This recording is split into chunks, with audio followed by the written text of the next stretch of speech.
Videos on ठेवा तुमचे.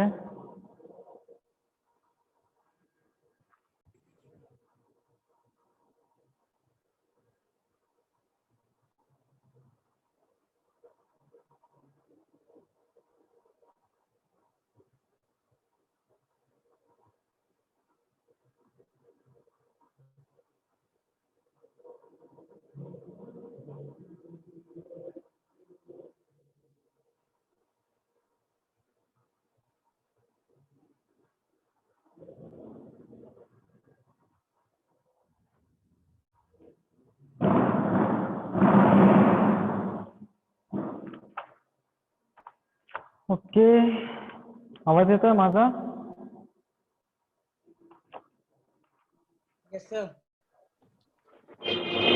एक बाकीचे जॉईन होत आहे तोपर्यंत एक रिवाइज मारू आतापर्यंत झालेलं सिलेबसचं, म्हणजे इनकम्पॅटेबिलिटी चॅप्टरचा फक्त. तो इनकम्पॅटेबिलिटी पाहिलं होतं आपण, definition. These are the what is incompatibility. ठीक आहे, इम्पॉर्टंट आहे तुमचं. What is incompatibility and give its type. असा क्वेश्चन 2 मार्कला राहतो बऱ्याचदा. ठीक आहे, तर त्याच्यात इनकम्पॅटेबिलिटीची डेफिनेशन बिलकुल चेंज नाही करायची. It is the undesirable result of mixing, prescribing and administering together 2 or more antagonistic substance. काल माझा अँटॅगॉनिस्टिक सबस्टन्स पार्ट आहे, तो अँटॅगॉनिस्टिक पार्ट लिहायचा राहिला होता. ठीक आहे, अँटॅगॉनिस्टिक महत्वाचा पार्ट आहे. अँटॅगॉनिस्टिक म्हणजे एकमेकांच्या ऍक्शनला अपोजिट ड्रग. ओके, किंवा एकमेकांचे इफेक्ट थांबवणार आहे. ठीक, तर काय, incompatibility is the undesirable result of mixing, prescribing and administering together 2 or more antagonistic substances which may affect safety, purpose or appearance. ठीक आहे, पहिल्या 3 गोष्टी लक्षात ठेवायच्या. पहिला पार्ट अनडिझायरेबल रिझल्ट आहे. अनडिझायरेबल रिझल्ट कशाचा? मिक्सिंग, प्रिस्क्राइबिंग आणि ऍडमिनिस्ट्रिंग. आपल्या 3 स्टेप राहतात. अगोदर आपण बनवतो, मग देतो, मग घेतो. ठीक आहे, औषधाचे तसेच. म्हणून mixing, prescribing and administering together 2 or more antagonistic substances. ठीक आहे, टुगेदर. जर 2 प्रिस्क्रिप्शन दिले, 2 ड्रग मिक्स करायचे, 2 ड्रग तुम्हाला ऍडमिनिस्टर करायचे ऍट अ टाइम, तर त्यावेळेस ते अफेक्ट करतात एकमेकांच्या. कशा रिलेटेड? सेफ्टी, अपीअरन्स आणि पर्पज रिलेटेड. तर त्याच्यामुळे जो अनडिझायरेबल रिझल्ट फॉर्म होतो त्याला म्हणतो आपण इनकम्पॅटेबिलिटी. ओके, तर इनकम्पॅटेबिलिटीचं आपण टाईप्स पाहिले. पहिलं physical incompatibility, second chemical incompatibility आणि थेरपेटिक इनकम्पॅटेबिलिटी. फिजिकल इनकम्पॅटेबिलिटी म्हणजे when 2 or more substance or more than 2 substance combine together to get physical change or physical changes may take place. Physical changes असे changes राहतात की जे तुमच्या डोळ्यांना दिसतात. ठीक आहे, त्याच्यामध्ये तुमचं सोल्युबिलिटी आली, ठीक आहे. इनसोल्युबल झालेले पार्टिकल्स दिसतात लगेच. इमिसिबल म्हणजे दोन लिक्विड इमिसिबल म्हणजे लिक्विडच्या संदर्भात. सॉलिड असेल तर इनसोल्युबल. ओके, दोन्ही मधला कन्फ्युजन करू नका. नंतर तिसरा प्रेसिपिटेट, दोन मिक्स केला. ट्रान्सपरंट लिक्विड, दोन्ही मिक्स केले एकत्र, त्याच्यानंतर पीपीटी तयार झाली. ठीक आहे, जसं आपण दुधात टाकतो लिंबू रस, दोन्ही ट्रान्सपरंट आहे, बट एकत्र केले की पीपीटी तयार झाली दोघांची. किंवा लिक्विफिकेशन और लिक्विफिकेशन, त्यातला आता प्रेसिपिटेशन आणि लिक्विफिकेशन आपण आज पाहणार आहे. ओके, तो प्रेसिपिटेशन मी ऑलरेडी एक्सप्लेन केलं तुम्हाला की काय असतं नेमकं प्रेसिपिटेशन. बिफोर गोइंग टू, एक अजून तुम्हाला सगळ्यांना सांगायचं की हा चॅप्टर झाल्यानंतर एक आपण ऑनलाईन टेस्ट सिरीज ठेवणार आहे. ओके, म्हणजे तुमचं पॅरेंटल, ऑप्थॅल्मिक प्रोडक्ट, प्रिस्क्रिप्शन आणि इनकम्पॅटेबिलिटी. ठीक आहे, ह्या 4 चॅप्टरवर एक टेस्ट ठेवणार आहे, online test, multiple choice question मध्ये. ते तुम्हाला सॉल्व्ह करायचे, म्हणजे मला कळेल कोणाला किती मार्क्स आहे, कसं आहे. ऑनलाईन गुगल फॉर्मवर आपण ती मीटिंग घेणार, क्विज घेणार आहे. सो आपण पाहत होतो प्रेसिपिटेशन.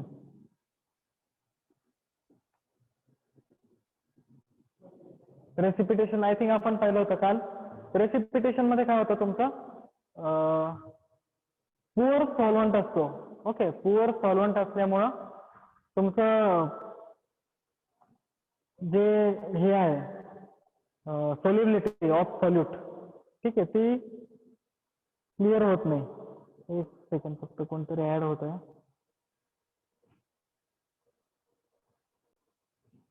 ओके,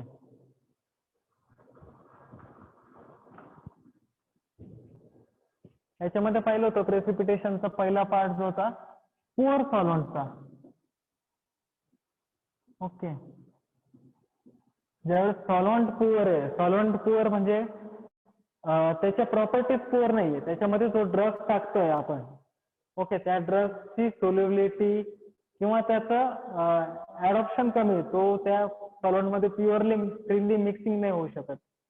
ठीक आहे, किंवा त्या सॉल्व्हंट सोबत तो रिॲक्ट होऊन जातो. बऱ्याचदा सॉल्व्हंटच्या स्वतःच्या ओन प्रॉपर्टीज असतात, त्या प्रॉपर्टीज तुमच्या सोल्यूट सोबत अफेक्ट होतात आणि त्याच्यामुळे तुमचा पीपीटी तयार होते. ओके, तर या पीपीटीला चेंज करण्यासाठी तुम्हाला ऑर्डर ऑफ मिक्सिंग चेंज करावी लागते. ऑर्डर ऑफ मिक्सिंग, समजा ह्याच्यात काय राहतं, आता एक एक्झाम्पल म्हणून सांगतो तुम्हाला प्रेसिपिटेशनचं काय होतं. सो एक बेन्झाईन आहे तुमचं, बेन्झाईन सांगितलं होतं मी आय थिंक काल तुम्हाला. बेन्झाईन इज अ रेझिन. ठीक आहे, पाण्यामध्ये टाकतो आपण बेन्झाईन. तुम्ही बेन्झाईन गम पहिल्या पाण्यामध्ये टाकला, इमिजिएटली टाकलं तो स्टिकी होऊन जातो. स्टिकी झालं म्हणजे त्याचं प्रेसिपिटेट झालं, तो पाण्यामध्ये पण सोल्युबल नाही झाला ना, त्यांनी त्याची स्वतःची ओन प्रॉपर्टी जी होती रेझिनस प्रॉपर्टी, ती त्यांनी स्वतःची प्रॉपर्टी पण नाही ठेवली, म्हणजे दोघांनी एकमेकांना अफेक्ट केलं पूर्णपणे. तो त्याच्यामुळं पीपीटी तयार झाली त्या सोल्युशन मध्ये, खडे तयार झाले त्या बेन्झाईन्सचे. पूर्णपणे फ्रीली सोल्युबल पण नाही झाली आणि हे पण नाही झालं, त्याचं बेन्झाईनचं सेपरेट आउट करण्यासारखं पण राहिलं नाही. सो अशा वेळेस तुम्हाला काय करायचं, कोलॉइडल सस्पेन्शन फॉर्म करावं लागतं. कोलॉइडल सस्पेन्शन म्हणजे डिफ्युजिबल फॉर्म मध्ये. कोलॉइडलचा अर्थ होतो कंटिन्युअसली मिक्सिंग, कंटिन्युअसली मुवमेंट. अशा पार्टिकल्सची कंटिन्युअसली मुवमेंट चालू असते. ठीक आहे, तर त्याच्यामध्ये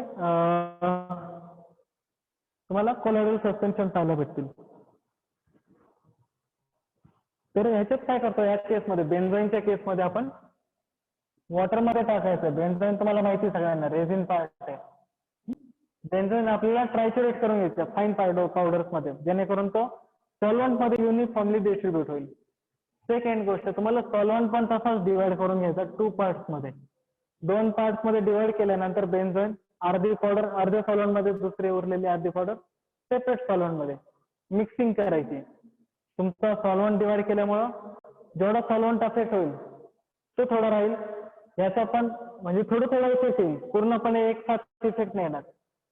स्लाइटली इनकम्पॅटेबिलिटी तुमची कमी होणार इन प्रेसिपिटेशन रिलेटेड. आणि त्याच्यानंतर तुम्हाला ते दोन्ही सॉल्व्हंट स्लोली मिक्सिंग करायचे आणि ट्रायच्युरेट पण करायचे. ट्रायच्युरेट केल्याने काय होतं, हीट जनरेट होते. तुम्ही ट्रायच्युरेशन कशासाठी करता, तुम्ही त्याची रिएक्शन पॉवर वाढवताय ट्रायच्युरेट करून, ठीक आहे. तेव्हा त्याची साईज रिडक्शन पण होते. साईज रिडक्शन झाल्यामुळं सरफेस एरिया वाढतो. सरफेस एरिया वाढल्यामुळं तुमचं जे पीपीटी तयार होतात, जे क्रिस्टलाइन्स तयार होतात, ते क्रिस्टलाइन नाही राहतात, तुमचे पावडर्स राहतील, कोलॉइडल फॉर्म मध्ये राहतील. कोलॉइडल म्हणजे एकदम फाईन पावडर्स मध्ये तयार होतील ते बेन्झाईनचे पार्टिकल्स आणि कंटिन्युअसली मुवमेंट मध्ये राहतील तुमच्या सॉल्व्हंट मध्ये. ओके, हा प्रेसिपिटेशनचा पहिला पार्ट पाहिला होता आपण, पुअर सॉल्व्हंट रिलेटेड. सेकंड पाहिलं होतं आपण cap locking. Okay, cap locking जो पार्ट आहे तो आपण सिरपच्या संदर्भात पाहिला होता. सेकंड याच्यातला कॅप लॉकिंग म्हणतो त्याला. याच्यामध्ये को सॉल्व्हंट आपण ऍड करतो. को सॉल्व्हंट काय ऍड करतो, कारण हीट म्हणा किंवा लॉंगर स्टोरेज मुळे तुमचा सिरप किंवा जे सोल्युशन पार्ट आहे, कॅप आपल्याला कुठे लागते, शक्यतो लिक्विड फॉर्म्युलेशनला, लिक्विड किंवा जेल्सच्या ठिकाणी. तर जेल किंवा लिक्विड जे ते टेम्परेचरने अफेक्ट होतात आणि टेम्परेचरने अफेक्ट झाल्यानंतर सॉल्व्हंट इव्हॅपोरेट व्हायला सुरुवात होते आणि त्याच्यामधलं जे सोल्युड्स आहे ते बाहेर यायला सुरुवात होते. तो सोल्युड्स बाहेर यायला लागल्यामुळं तुमचे क्रिस्टल्स तयार होतात कॅपच्या वरती. असे क्रिस्टल्स तयार होतात कॅपच्या वरती ड्यू टू हायर टेम्परेचर किंवा स्टोरेज जास्त दिवस असल्यामुळं. तर हे क्रिस्टल्स तयार होऊ नये म्हणून आपण ज्यावेळेस मॅन्युफॅक्चरिंग चालू असते त्याच वेळेस को सॉल्व्हंट टाकतो, ग्लिसरीन सारखं को सॉल्व्हंट टाकतो, जेणेकरून त्याचा बॉइलिंग पॉइंट और स्टॅबिलिटी इन्क्रीज होईल फॉर्म्युलेशनची आणि तुमचा कॅप लॉकिंग प्रॉब्लेम येणार नाही. फक्त चिकट होईल, क्रिस्टल्स तयार होणार नाही. तर हे दोन पार्ट होते तुमचे प्रेसिपिटेशन रिलेटेड. आता नेक्स्ट पार्ट थोडा इम्पॉर्टंट आहे. आपण इनसोल्युबिलिटी पाहिला, प्रेसिपिटेशन पाहिला. तिसरा पार्ट आहे लिक्विफिकेशन. अजून आपण फिजिकल इनकम्पॅटेबिलिटी मध्येच आहोत. इनकम्पॅटेबिलिटी मधला सगळ्यात सोपा पार्ट लिक्विफिकेशन. मी काल सांगितलं तुम्हाला, केलंय का कोणी एक्सपेरिमेंट? मीठ आणि साखर किंवा कॅम्फर आणि मेंथॉल एकत्र ठेवून ट्रायच्युरेट केलंय, कोणी केलंय घरातल्या घरात? येस.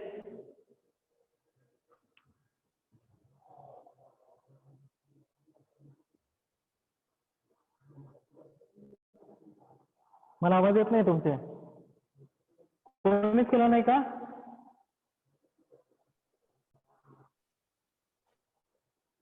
नसेल केलं तरी काय, मी खाणार नाही. तुम्ही घरी बसलेत, मी कॉलेजमध्ये.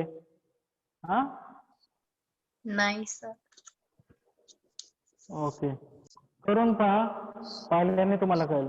ठीक आहे, तुम्ही असं पाहिलं असेल बऱ्याचदा की पाणी सुटते असं.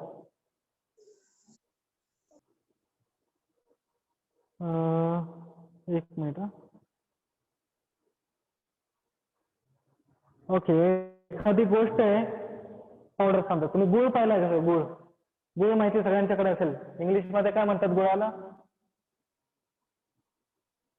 जॅगरी. जॅगरीला उघडं ठेवलं तुम्ही, साखरेतलंच एक प्रकार जॅगरी, त्याला ओपन ठेवलं हवेमध्ये, त्याला काही दिवसांनी पाणी सुटायला लागतं. लिक्विफिकेशन होतं त्याला, त्याला म्हणतो आपण लिक्विफिकेशन. पाणी सुटतंय ऑटोमॅटिक, आपण त्याला हीट दिली नाही, काही नाही, फक्त हवेत ओपन ठेवलाय त्याला गुळाला. ठीक आहे, त्यावेळेस लिक्विफिकेशन. आता लिक्विफिकेशनची डेफिनेशन कशी आली ते सांगतो. Liquefaction is happen due to the substance, due to the mixing of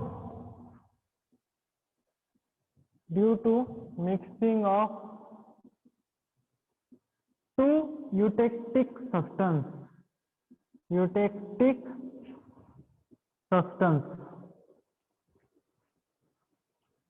आता युटेक्टिक सबस्टन्स काय आहे सर, असं म्हणतात तुम्ही. तर युटेक्टिक सबस्टन्स काय असतात त्याचं सांगतो मी. युटेक्टिक सबस्टन्स म्हणजे substance whose boiling point or whose boiling point नाही म्हणणार, मेल्टिंग पॉइंट, सॉलिड असते. Okay, whose melting point is below room temperature. Room temperature किती असतं सांगा सांगा, रूम टेम्परेचर किती असतो?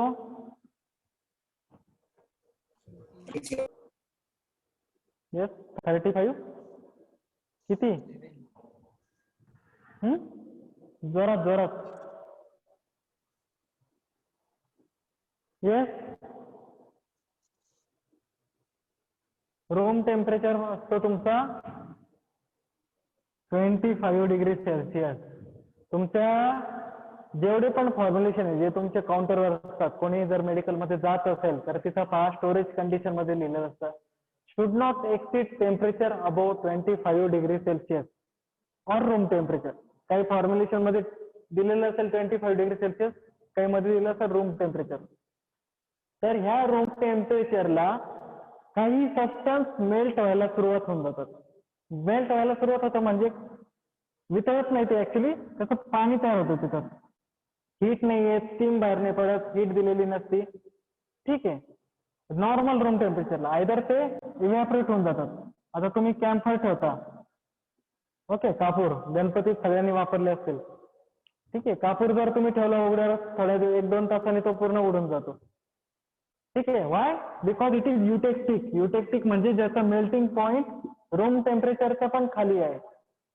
16 डिग्री सेल्सिअसला तुमचा कापूर मेल्ट व्हायला सुरुवात होतो, 16 डिग्री सेल्सिअसला, ओके. त्यामुळं ज्यावेळेस पण पॅकिंग करतात कॅम्फरची त्यावेळेस पहा टेम्परेचर दिल्यानंतर थोड्या ते हवा भरली जाते, त्याच्यात हवा भरली जाते, गार हवा, आणि मग सील मारला जातो जेणेकरून ते क्रिस्टल कॅम्फर तसेच राहायला पाहिजे.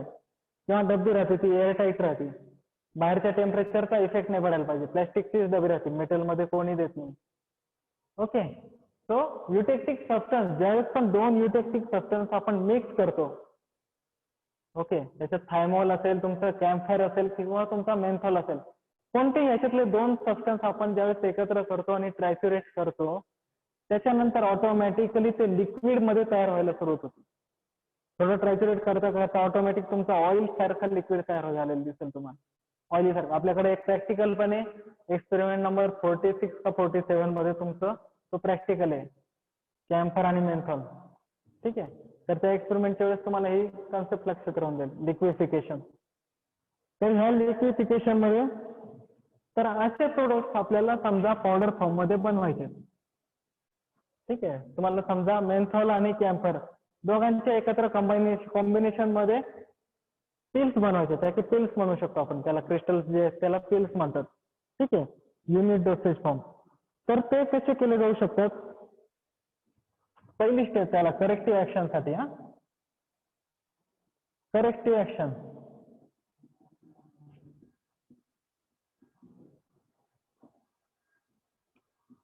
करेक्टिव्ह ऍक्शन मध्ये पहिले टाकणार आपण either dispense separately. Dispense separately, जे पण तुमचे युटेक्टिक सबस्टन्स आहेत ते सबस्टन्स सेपरेटली डिस्पेन्स करा. एकाच बटर पेपर मध्ये मेन्थॉल, कॅम्फर सगळं मिक्स केलं तर ते पेपरवरच लिक्विफाय व्हायला सुरुवात होऊन जाईल, ओके. त्याच्यानंतर compounding separately with different diluent. Compound separately with different डायल्युएंट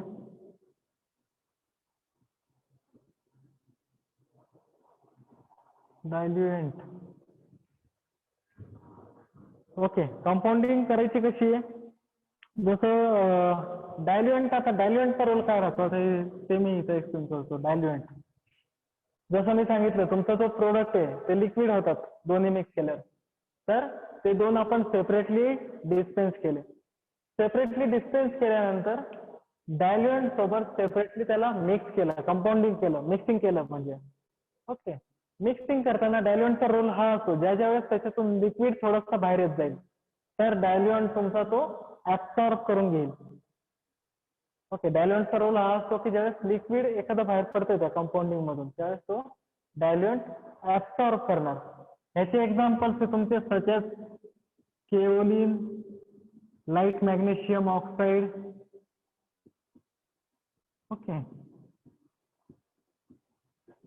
अशा टाईपचे डायल्युएंट्स वापरले जातात. ह्यांचा रोल काय राहतो की ते त्याच्यातून ऍब्सॉर्ब करून घेतात, ओके. आणि ह्याच्यामुळे काय होतं अजून दुसरा रोल, हे डायल्युएंट आल्यानंतर काय होतं, तुमचा समजा हा लिक्विड हा युटेक्टिक सबस्टन्स आहे जो मी ब्ल्यू कलर मध्ये दाखवलाय, डायल्युएंट काय करतो ह्याच्यावर आवरण निर्माण करतो. आता आपण इथं कंपाऊंडिंग सेपरेटली करत आहे.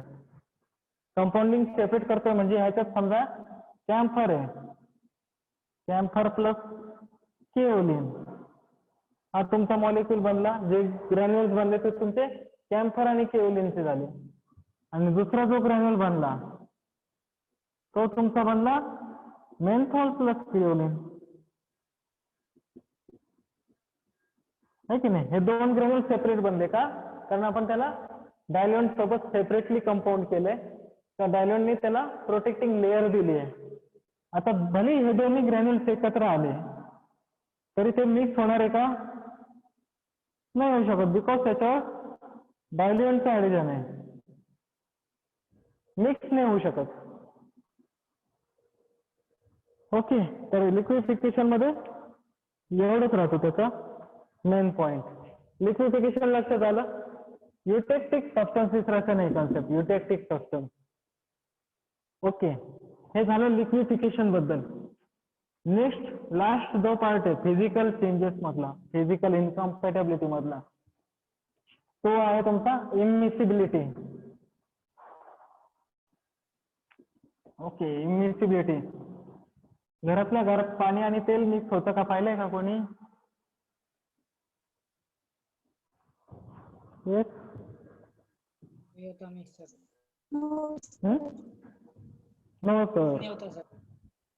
नाही होता. तर इमिसिबिलिटी येतो तुमच्या डिफरंट फेजेस साठी. Immiscibility, immiscibility means what, oil itself having medicinal property. आता इमिसिबिलिटी कोणाच्या बाबतीत होते ते पहा. ज्यावेळेस फक्त दोन सॉल्व्हंट असतील different, may be it is water, may be it is oil, may be it is alcohol. Okay, याच्या व्यतिरिक्त पण भरपूर सॉल्व्हंट आहे. पेट्रोकेमिकल्स वगैरे घेतलं नाही मी, पॉलिसॅकॅराइड्स मध्ये वगैरे नंबर ऑफ सॉल्व्हंट्स आहे. ठीक आहे, जे एकत्र केले की मिक्स नाही होऊ शकत. क्लोरोफॉर्म वॉटर बनवलंय कधी कोणी लॅब मध्ये? क्लोरोफॉर्म वॉटर, CaCl3 वॉटर, त्याच्यात पर्सेंटेज असतं 0.8% क्लोरोफॉर्म असतो आणि बाकीचा QS वॉटर असतो तुमचा. तसं बनतो तुमचा क्लोरोफॉर्म वॉटर. बट क्लोरोफॉर्म जो सॉल्व्हंट आहे तो वॉटर मध्ये सोल्युबलच होत नाही, कारण त्यांच्यात पोलॅरिटी चेंजेस असतात. पोलॅरिटी, नॉन पोलॅरिटी माहिती असेल, non polar to polar solvent. Okay, मोठा चार्ट आहे आणि तो सुटिकचा पण बाहेरचा, सो आपण डीप मध्ये नाही जाणार. इमिसिबिलिटी फक्त पहा की हे तुमचं सॉल्व्हंटच्या बद्दल फक्त रिलेटेड आहे. असे सॉल्व्हंट जे मिक्स होऊ शकत नाही. आता ह्याच्यात इमिसिबिलिटी म्हणजे समजा ऑइल आणि वॉटर. आता ऑइल आणि वॉटर काय ऍड करायचं सर, जर वॉटर मध्ये होत असेल तर ऑइलची काय गरज आहे? तर काही प्रकारचे जे ऑइल्स आहेत, लाईक कॅस्टर ऑइल, कोग्नोसी मध्ये होतं तुम्हाला. कॅस्टर ऑइल जसं आहे त्याचे स्वतःचे इंडिपेंडंट मेडिसिनल प्रॉपर्टीज आहेत. ओके, काही काही मेडिसिनल ऑइल्स आहेत. ओके, मसाज साठी म्हणा युकॅलिप्टस ऑइल. ठीक आहे, हे असे जे ऑइल्स आहेत त्यांचे स्वतःचे इंडिव्हिज्युअल मेडिसिनल प्रॉपर्टी असल्यामुळं आपल्याला त्याच्यात ड्रग डिझॉल्व्ह करायचा आहे. किंवा काही काही ड्रग तुमच्या ऑइल्स मध्ये पण सोल्युबल असतात, वॉटर मध्ये सोल्युबल होत नाही. वॉटर मध्ये सोल्युबल होत नाही, ऑइल्स मध्ये सोल्युबल होतात. बट तुम्हाला ऍक्वियस सोल्युशन लागत असतो. ठीक आहे, वॉटर, कारण आपल्या बॉडीमध्ये 75% वॉटर आहे. सो वॉटरनी बनलेले फॉर्म्युलेशन जेवढे आपण घेणार तेवढा इफेक्ट आपल्याला फास्टर येणार, त्यामुळे वॉटर ऍड करावा लागतो. ठीक आहे, बट ऑइल आणि वॉटर मिक्स होऊ शकत नाही. तर ह्याच्यासाठी काय करावं लागतं? हा झाला तुमचा प्रॉब्लेम इमिसिबिलिटीचा. ह्याच्यामध्ये वापरणार आपण इमल्सिफाईंग एजंट. इमल्सिफाईंग एजंट ऐकलंय नाव कधी? Emulsifying agent.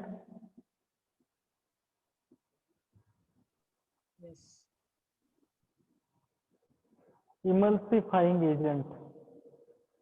आता इमल्सिफाईंग एजंटचा रोल काय असतो ह्याच्यात सांगतो मी तुम्हाला. ठीक आहे, इमल्सिफाईंग एजंट म्हणजे तुमचं गम असतात. आपण गम्स पाहिले होते, रेझिन्स अँड गम्स पाहिले होते कोग्नोसी मध्ये. तर ह्या गम्सची एक प्रॉपर्टी असते, तुम्ही गम्स पाण्यात पण डिझॉल्व्ह करून पहा, ऑइल मध्ये पण डिझॉल्व्ह करून पहा, ते पूर्णपणे दोन्हीकडे सोल्युबल होत नाही. ऑइल मध्ये पण पूर्ण सोल्युबल होत नाही, वॉटर मध्ये पण तुमचे गम्स पूर्णपणे सोल्युबल होत नाही. ठीक आहे.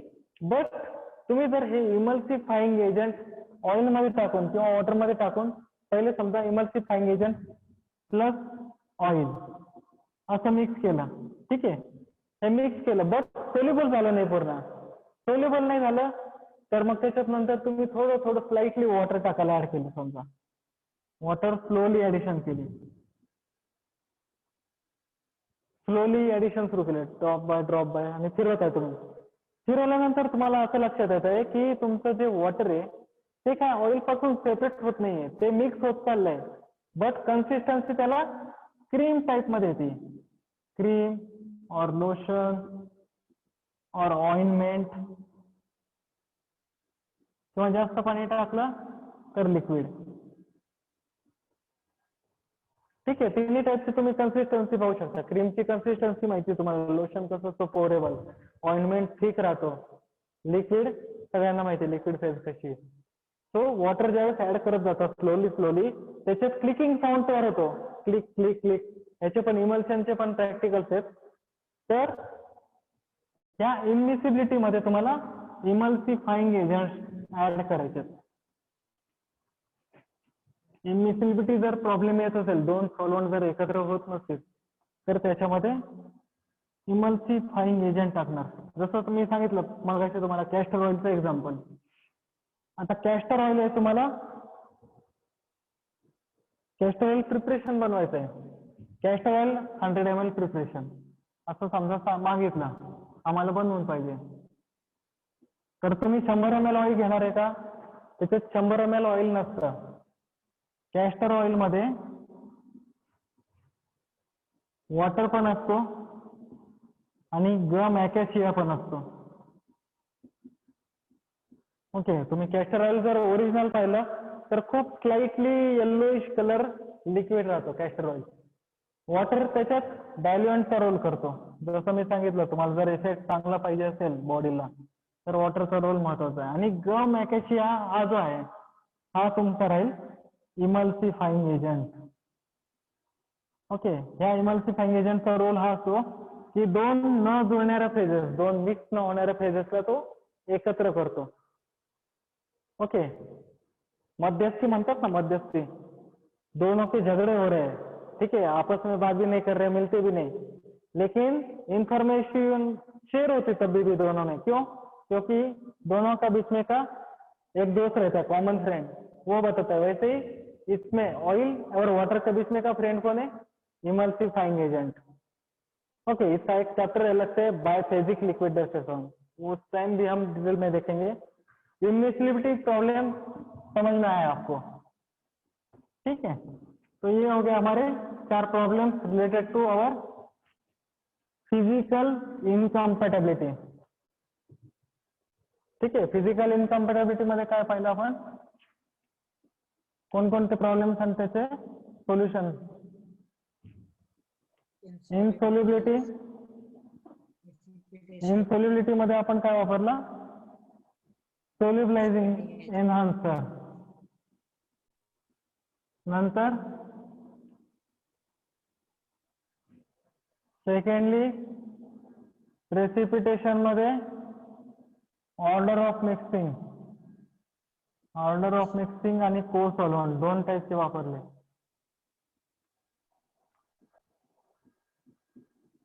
ओके. तिसरं लिक्विफिकेशन. लिक्विफिकेशन मध्ये काय ऍड केलं होतं? ऍड केलं का ऍडजस्ट केलं? ऍड केलं का ऍडजस्ट केलं आपण लिक्विफिकेशन मध्ये? लिक्विफिकेशन मध्ये आपण ऑर्डर ऑफ मिक्सिंग चेंज केली परत. ऑर्डर ऑफ मिक्सिंग आणि प्लस डायल्युएंट हा त्याचा ऑप्शनल आहे. आणि चौथा आता पाहिला आपण इमिसिबिलिटी. इमिसिबिलिटी मध्ये आपण करेक्टिव्ह ऍक्शन काय घेतली? Emulsifying agent.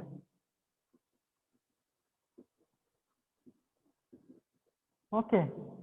तर हे 4 जे आहेत हे तुमचे फिजिकल इनकम्पॅटेबिलिटीच्या अंडर येतात. Insolubility, precipitation, liquefaction, immiscibility.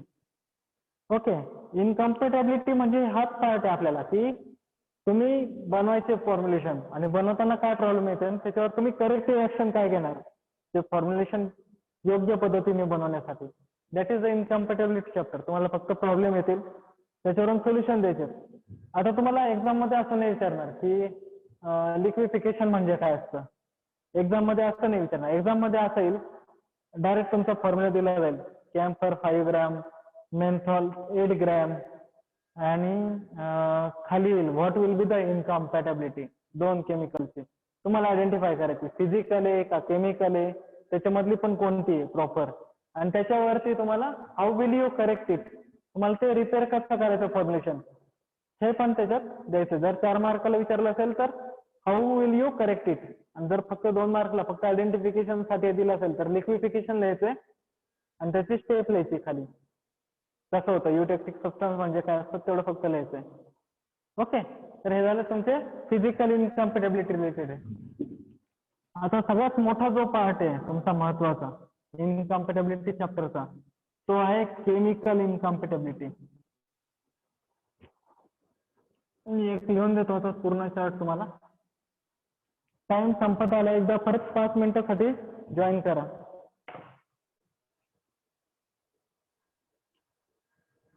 Okay.